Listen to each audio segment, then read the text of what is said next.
성도 여러분, 연휴 잘 보내셨습니까? 명절 잘 보내셨는지요?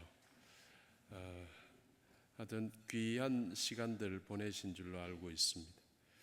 긴 연휴라 가지고 가족들도 충분히 좀 만나는 시간이 있었을 거고, 또 여행하시는 분들도 있었을 겁니다. 그러나 또 이제 또 우리들의 일상은 또 시작이 되었습니다. 연휴가 좋은 것 같지만은 사실은 귀한 건 일상이죠. 이 평범한 일상 속에야말로 은혜의 현장이 늘 숨겨져 있기 때문입니다. 하나님께서 일하시는 놀라운 은혜의 현장, 우리들의 일상입니다. 그래서 저는 오늘 여러분 모두가 거룩한 일상 속의 은혜를 다시 한번 발견하는 시간이 되기를 축복합니다.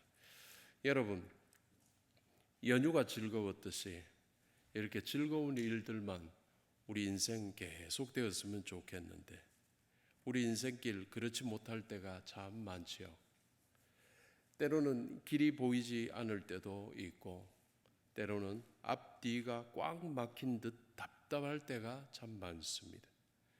그러나 여러분, 그 막막함 속에서도 우리 하나님께서 준비하신 길이 늘 있다는 사실 여러분 또한 아시지요. 과거 이스라엘 백성이 출애굽했을 때 눈앞에 홍해 때문에 절망했지요. 그러나 하나님께서는 이미 그 깊은 바다 속에 길을 예비해 두고 계셨습니다. 이를 시편 기자는 이렇게 표현하는데요. 시편 77편 19절의 말씀인데 우리 함께 읽겠습니다. 주의 길이 바다에 있었고 주의 곧은 길이 큰 물에 있었으나 주의 발자취를 알 수 없었나이다. 그 길은 보이지 않았지만 분명히 존재하고 있었던 길이었습니다. 그리고 마침내 하나님의 손이 미치자 바닷속에 숨겨졌던 그 길이 열렸던 것입니다. 그래서 성도님들, 우리는 흔히 말하기를 홍해가 갈라졌다고 표현하지만은 사실은 안에 이미 있던 길이 열렸던 겁니다. 그래서 더 정확하면은 홍해 밑에 있던 길이 열린 것이었습니다. 하나님께서 처음부터 그 길을 준비하고 계셨고, 영원전을 사시는 우리 하나님께서는 영원전에 이미 이 때에 이들이 절박하게 홍해 앞에 서 있게 될 것을 아셨기에 그 길을 준비하고 계셨고, 때가 되어 하나님의 손이 임하자 그 숨겨진 길이 드러난 일이었습니다. 때가 되면 드러나게 될 숨겨진 길의 역사였습니다.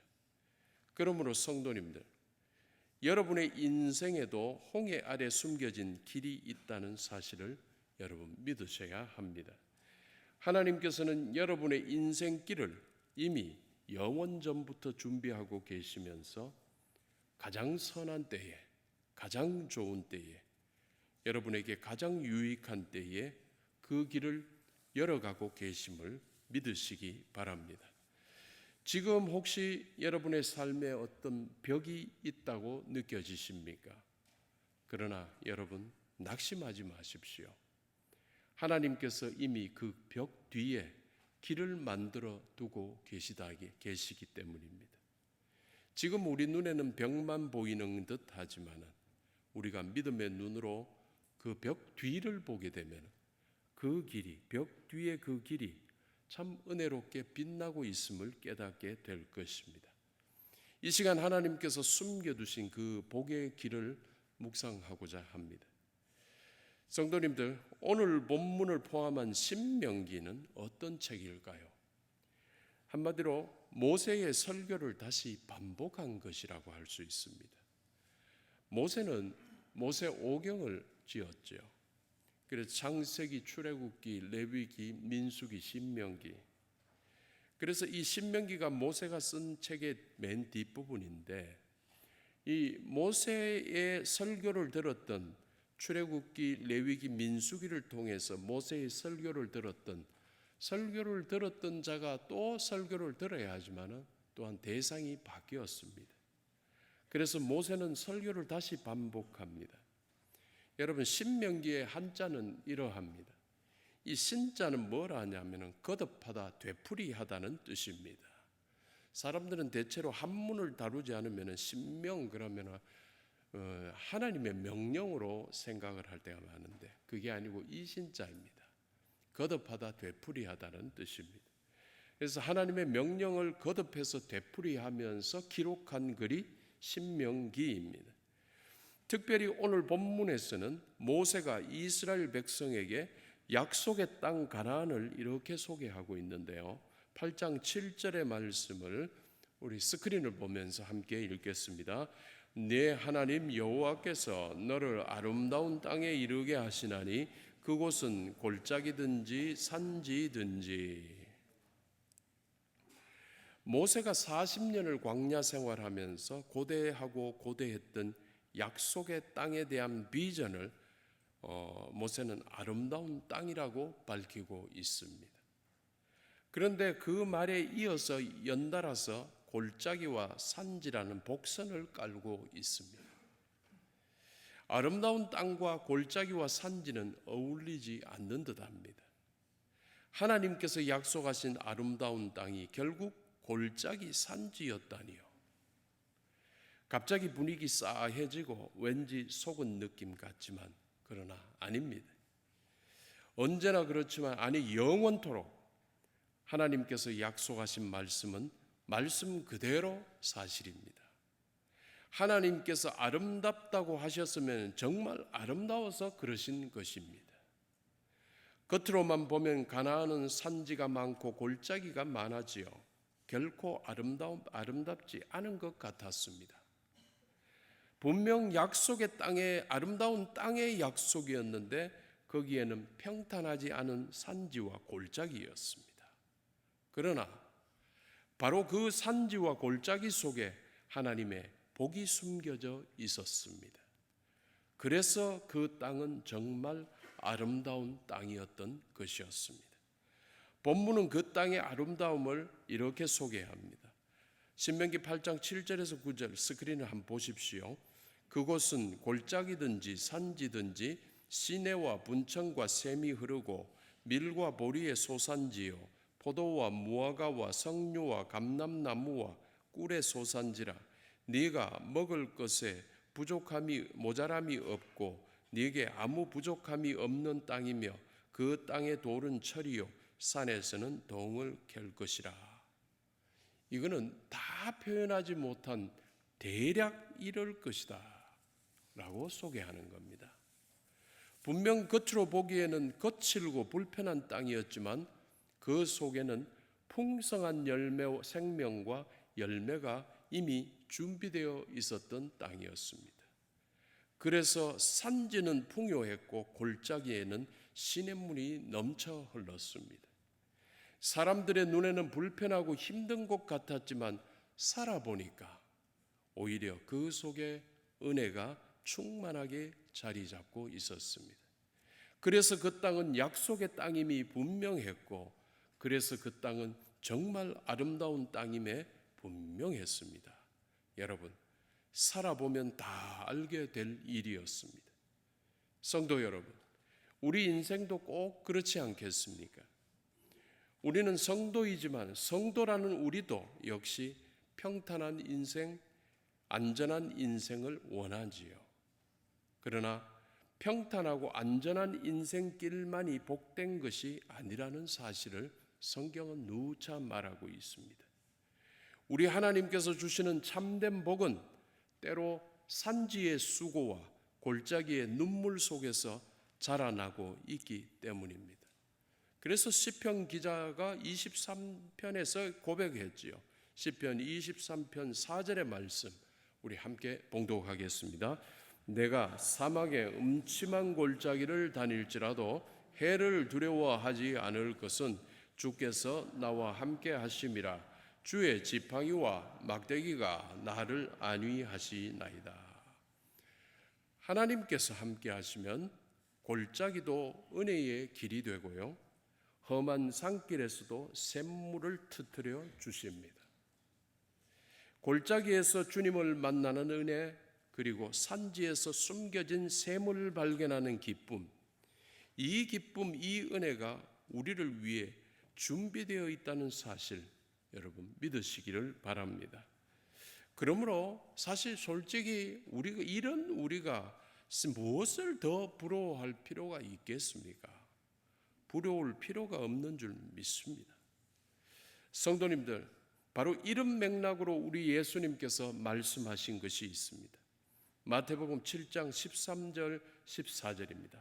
우리 함께 읽겠습니다. 좁은 문으로 들어가라. 멸망으로 인도하는 문은 크고 그 길이 넓어 그리로 들어가는 자가 많고 생명으로 인도하는 문은 좁고 길이 협착하여 찾는 자가 적음이라. 넓은 문과 넓은 길은 편안하죠. 그래서 많은 사람들이 가기를 좋아하고 많은 사람들이 가니까 또 덩달아 나도 안 가면 안 되는 줄 알고 모두가 몰려갑니다. 많은 사람이 몰려다니기에 보기에도 너무 좋습니다. 그러나 그 길의 끝에는 생명이 없을 수 있고요. 반면 좁은 문과 좁은 길은 힘들고 불편하죠. 그래서 가급적 가지 않으려고 하고 사람들이 가지 않으려니까 나도 역시 마음을 약간 외면하게 되는 길이죠. 하지만 그 길의 끝에는 하나님의 생명과 영광이 있다는 사실입니다. 홍해바다 밑에 있던 길도 꼭 그랬습니다. 아마 그랬을 겁니다. 넓지 않았을 것입니다. 하지만 그렇게 좁고 위험했을 그 길이 결국 이스라엘을 살리는 생명의 길이었지요. 마찬가지로 가나안의 산지와 골짜기에 있는 길도 평탄하지 않았습니다. 그러나 그 길이 젖과 꿀이 흐르는 아름다운 길이었음이 분명했습니다. 성도 여러분, 저와 여러분, 우리 믿음의 인생길도 그렇습니다. 가끔은 고난의 골짜기를 지나야 하고 때로 믿음의 산을 올라야 할 때가 있겠지만 그러나 그 길이야말로 하나님께서 인도하시는 길이어서 가장 안전하고 복된 길이죠. 우리도 별 수 없이 편한 길, 넓은 길을 가고 싶어는 하겠지만 주님께서는 오히려 그런 마음 위에다가 좁은 문으로 들어가서 좁은 길로 가라고 말씀합니다. 우리 주님 왜 우리를 이렇게 애먹이시는 것 같을까요? 그 길이 복된 길이기 때문입니다. 그 길은 십자가의 길이요 순종의 길입니다. 십자가와 순종은 힘들고 고된 길이지만은 결국 우리를 생명과 영광으로 인도하는 길임을 여러분 잊지 마시기 바랍니다. 여러분 오늘 이 말씀이 우리에게 주는 세 가지 교훈을 다시 한번 정리하자면 이렇습니다.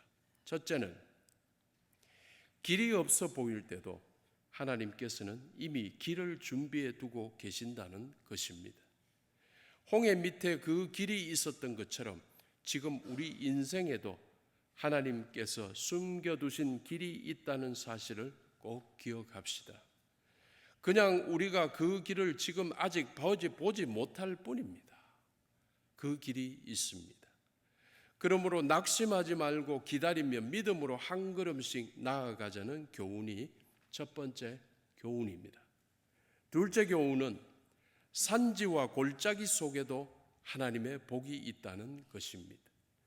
오늘 본문 8장 10절 말씀 우리 함께 봉독하겠습니다. 내가 먹어서 배부르고 내 하나님 여호와께서 옥토를 내게 주셨으므로 말미암아 그를 찬송하리라. 오늘 본문의 시작과 끝이 지금 분위기도 다르고 지금 단어도 다릅니다. 시작은 골짜기 산지라는 말로 시작을 했지만 마지막은 옥토였더라. 이 골짜기 산지가 이게 옥토였더라라는 사실을 여러분 기억합시다. 약속의 땅에 있는 골짜기와 산지가 결국 옥토였듯이 우리의 어려운 인생길 속에도 하나님의 은혜가 숨어 있다는 사실을 이야기하는 겁니다.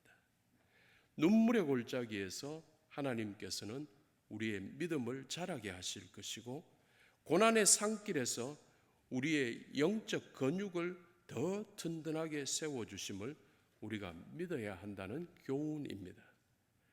그리고 셋째 교훈은 좁은 길을 담대히 걸어가라는 것입니다. 믿음은 편안함보다 순종을 선택하는 용기라고 할 수 있습니다.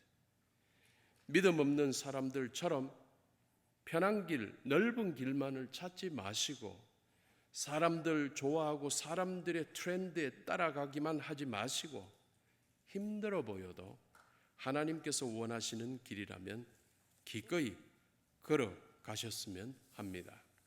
그 끝에는 하나님의 놀라운 보상이 기다리고 있다는 교훈입니다. 결론을 맺겠습니다. 사랑하는 성도 여러분, 홍해 바다 밑의 길처럼 우리의 눈에는 보이지 않지만 하나님께서 준비하신 길이 지금도 분명히 존재하고 있습니다. 가나안의 산지와 골짜기처럼 겉으로는 힘들고 고단해 보이지만 그 안에 은혜의 샘이 지금도 분명히 존재하고 있습니다. 좁은 문과 좁은 길처럼 힘들고 불편해 보여도 결국 생명과 영광으로 인도하는 길이 지금도 분명히 존재하고 있습니다. 이 숨겨진 복의 길을 걸으시기를 바랍니다. 여러분들이 복받은 자가 될 것입니다.